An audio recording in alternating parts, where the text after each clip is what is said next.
Several years ago, I went to visit some family and friends in Ohio. And I had a friend who was like, "Hey, do you want to go to a bachelor party with me?"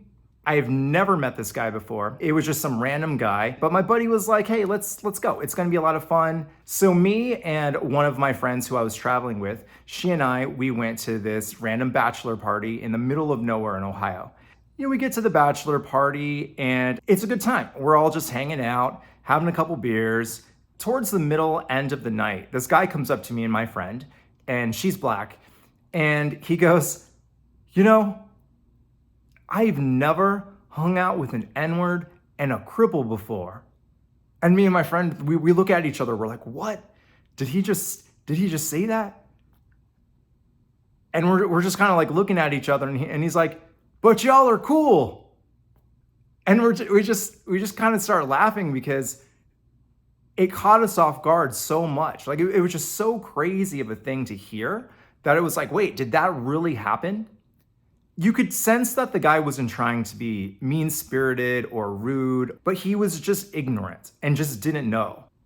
And that wasn't the first time that anybody has ever called me a cripple. I mean, the first time I remember when I was a kid, I was a little kid and I was trick-or-treating. My parents took me trick-or-treating.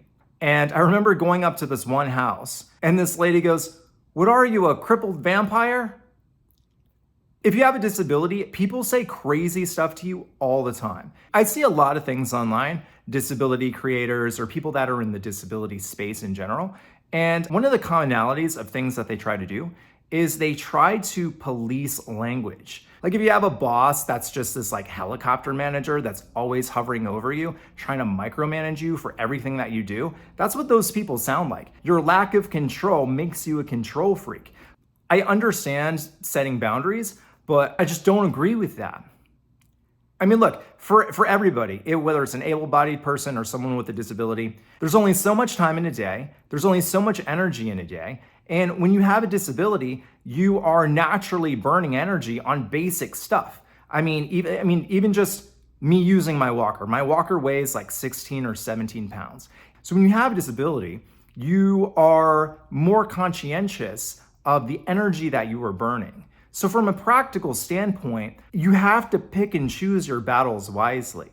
Now, I'm not saying don't stand up for yourself and don't defend yourself. If I'm out in public and someone comes up to me and they're aggressive and they call me a cripple, you best believe that I'm going to say something to them. The other thing is when you're overreactive to people saying negative things to you, you give them power. You're handing over the keys and you're saying, "Hey, you can control me with your words." Why would you want to give these people power over you like that? The people that use terms like cripple or derogatory terms or say these things to you, they generally fall under two camps. People that are completely ignorant and just kind of dumb, or people that are mean-spirited, manipulative bullies that are trying to say stuff to you to make themselves feel better. Why would you want to give either of those types of people control over you?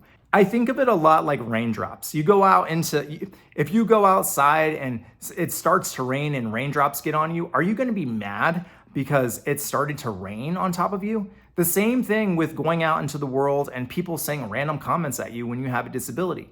Are you going to be mad because some random stranger said a word that you didn't like? At the end of the day, you can't control other people. You can't control what they think. You can't control what they say. You can't control the world. The only thing you can control is how you react.